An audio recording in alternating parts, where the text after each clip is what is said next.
You'll have a chance for showers or thunderstorms, and also little disturbances rumbling along this thing will bring us a chance for rain. Expect rain to be heavy at times, especially this evening, and then once again late tonight, so be prepared for that. 40% chance of rain.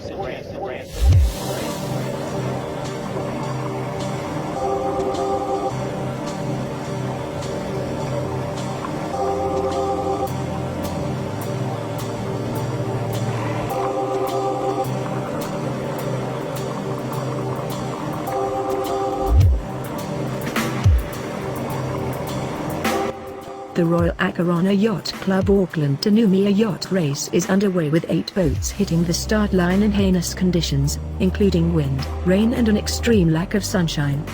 Meanwhile, it has 24 degrees and perfect in Noumea. The race start cannon was fired on time, and all boats hit the line ready to race. The Crowther 40 Trimaran Regatta took an early lead and are holding off the Elliott 50 Randan 2, followed by the Miss Scarlet and Bling. The 998 nautical mile race will keep the fleet close to the New Zealand coast for the next 48 hours before the fleet heads into the open ocean on their way to Noumea. The ETA is approximately 4 to 5 days. At 1200 hours, the fleet was heading upwind and through to Tirri Channel.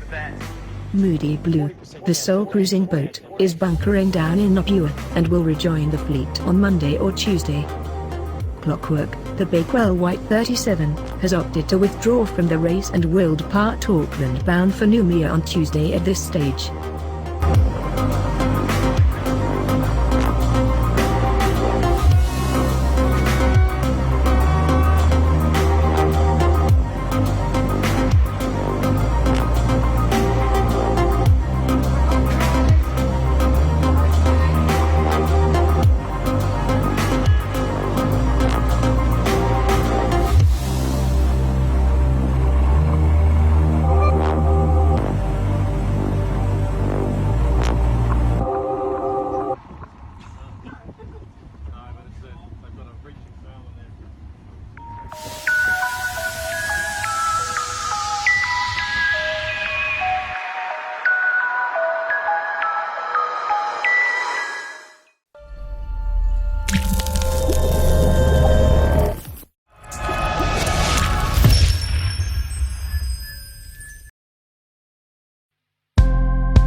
The 1988 Olympic Finn gold medalist, José Luis Torres, from Spain, has won the 2018 Finn World Masters at Albales, Spain after the holding on to his narrow points lead on the final day.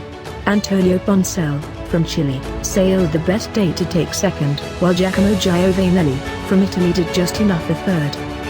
The forecast predicted wind, plenty of it, but on arriving at the club, the sea was flat and lifeless.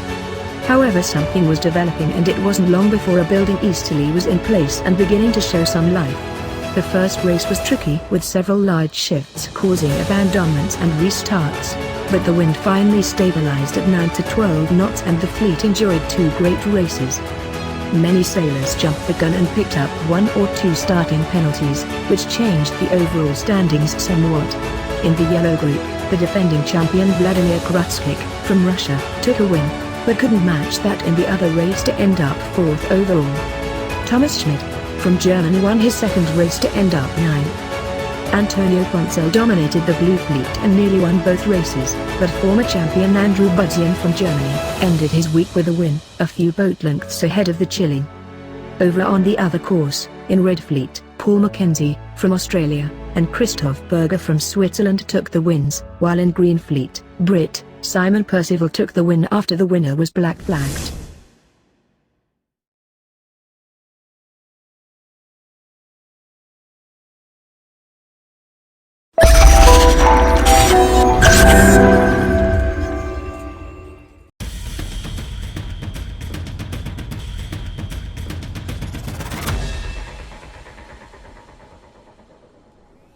Leg 9 of the 2017-18 Volvo Ocean Race proved to be critical in the overall standings, and it was a crucial stage for each of the team's campaigns. With double points up for grabs, the teams fought for every one of the 3,300 miles in the sprint across the North Atlantic from Newport to Cardiff. Yeah, it's a little bit of a worry that Brunel's got separation from us. It could work out well for us, and it might not. I mean, 8-day leg, the whole way around the world, and 24 hours in, we're normally all inside each other within a few miles, and here we are, turn the tides, 100 odd miles that way, and these guys are 80 miles that way, so yeah, she's all on, but we'll just stick to our guns and see how we go. Just over 24 hours into the leg, the fleet split into 2 groups. The southerly quartet of Team Brunel, Team Akzo Nobel, Vestas 11th Hour Racing, and Sun Hung Kai Scallywag chased stronger winds to the east, while Mapfre, Dongfeng Race Team, and Turn the Tide on Plastic were looking for a more direct route to the finish by heading north. 2 days into the leg, Team Brunel reported they had struck an object in the water, damaging their port rudder and forcing crew member Kyle Langford to conduct running repairs while the boat continued racing. Yeah, so last night we hit something when we broke the tiller arm, so we fixed that, and then in the daylight today we actually saw what the damage was to the rudder, and there was a massive chunk out of the leading edge, and then there was also a big scratch down the side of the rudder, so I just went over now. We're going upwind with quite a lot of heel, just to have a look to make sure structurally it's okay, and also just to try and fare in the damage that was done with some sandpaper, and kind of did what I could whilst getting hammered by the waves. 2 days later, and the fleet began to converge. The southerly option had paid dividends, with Team Brunel taking the lead, Team Akzo Nobel in second, and Vestas 11th Hour Racing third. A powerful low-pressure system to the west provided fast and furious sailing conditions. With winds increasing to 30 knots plus and a relatively calm sea state, boat speeds began to soar. Yeah, it's funny, I think when you think of these conditions, you're always like, this is the sort of stuff you want to do, and then actually when you're in them, they're really not fun. They're cool for the first watch, for the first couple of hours, but then they get pretty tedious pretty quickly. You're soaking wet. In the bunk's about the only good spot, but even in the bunk you're getting thrown in and out of your bunk all the time. On deck you're basically getting really properly thrown around, and then driving is basically 2 hours of having your eyeballs assailed by salt water. So. As the average speeds began to climb to the high 20s, the 24-hour distance record for the Volvo Ocean 65 class appeared to be ripe for the taking. The 550.8-mile benchmark had been set by Ian Walker's Abu Dhabi Ocean Racing in the 2014-15 edition. At the head of the fleet, Ballabecking and Team Brunel were the first to blow past the record, logging 576.3 miles in 24 hours. apparently we broke in Abu Dhabi's old speed run. I think it was 550. I actually don't know how much it is, so hopefully nobody else will break our record. It's not always nice to have a record, but records are there to be broken.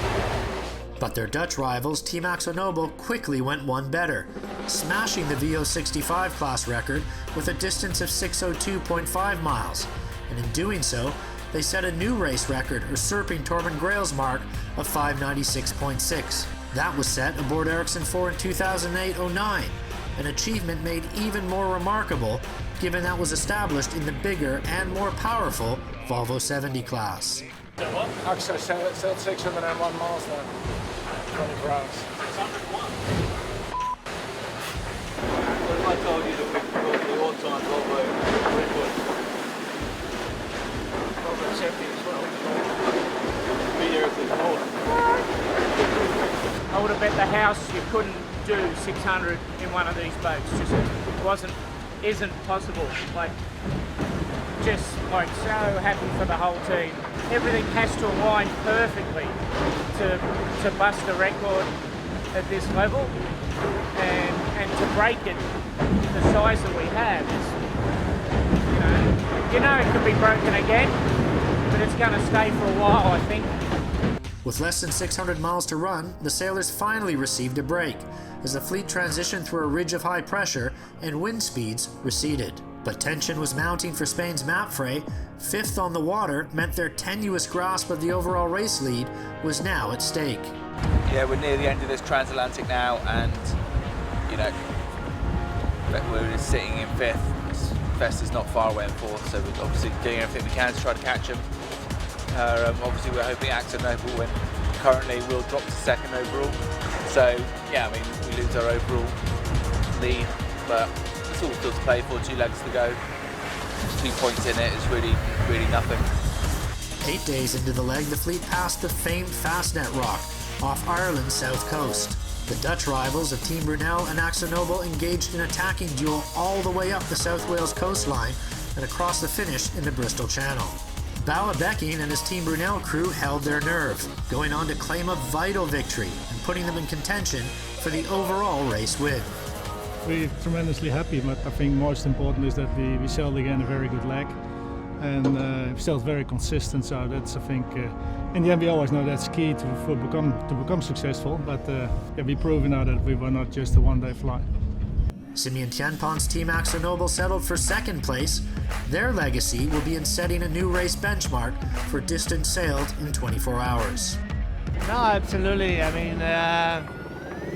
Sometimes, of course, it's sour to become second, but sometimes it's alright when the guy you're trying to beat is giving you the best he can as well. And I can only express how proud I am of the guys on board. Everyone gave it to give everything, and yeah, we broke a world record, so one to remember. China's Dongfeng race team secured the final podium spot, taking back the overall race lead from Spain's Mapfre. Just a single point now separates the arch rivals, with 2 legs to go. Yes, it's not too bad. It's a very short lead, and we have a new player making a good coming back for the first place. Is Brunel, only 3 points behind us now, so it's going to be a huge fight and big fight with Mapfre and Brunel on the next 2 legs. Scoring 4th with Charlie Enright's Vestas 11th Hour Racing, with Xabi Fernandez and Mapfre a disappointing 5th. Rounding out the table was Di Cafari's Turn the Tide on Plastic, bringing home local Welsh hero Bled Mon in 6th place, while David Witt and Sun Hung Kai Scallywag were 7th. This marks a special homecoming for the UK sailors. It's the first time in 12 years that the race has returned to its origins in Britain. It's really nice. It's really nice to be a skipper lead the team in for sure, but it's really nice the race has come back. It's how I got into sailing, watching the race come in and out of the UK, and I think it's quite important. We have a lot of British sailors involved, and it's really nice to have them come home. Ahead, 2 weeks of rest and recovery in Cardiff before the fleet sprints north on leg 10, a 1,300-mile dash around the British Isles, through the North Sea, and to a finish in Gothenburg, Sweden, beginning on June 10th.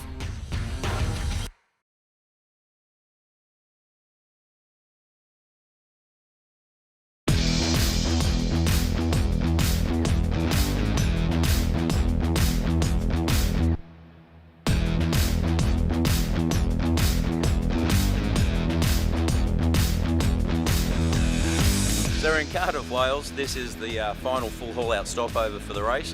Obviously quite an important stopover to all the teams, knowing that all the points still hang in the balance, and for the final placings of how it all plays out in the next two legs. We're right now in the rig area. We have all rigs down on the ground now. We're doing all the NDT work, all the testing. All the teams' riggers are out here now going over everything. We've got representatives here from Southern Spas. We're just trying to get as much attention to detail into these boats as we possibly can, knowing that we won't see them out of the water again. You can feel it around the boatyard that obviously, like teams are, they're feeling the tension build coming to the climax of the race, and so a lot to get done. And obviously no different to the boats that are on the other side of the tent here now. We've got the same attention to detail going into everything over there, through all the boat building work, the electronics, all the sail makers are busy in here. So it's going to be a pretty busy couple of days right now. The guys just want to finish everything properly, to be given this last opportunity with the boats. You can see, the guys now, they talk so positively about the work they want to get done. We go through all the work lists, we go through everything, and you can just sense that we want to be able to put these boats back in the ocean to finish the last two legs where we don't get that opportunity with them again, knowing that they're in absolute mint condition and giving every team in this race the best opportunity to finish as high up in the point score and the placings as they possibly can. We're pretty fortunate in the sense that our greatest asset we have within the boatyard is all of the people that work here. We are a very tight family. The fact that this group that works within the boatyard is still so motivated this far into the race, wanting to make sure that they deliver to all the teams, I think is an absolute testament to just how good a group we have here. So we're very lucky.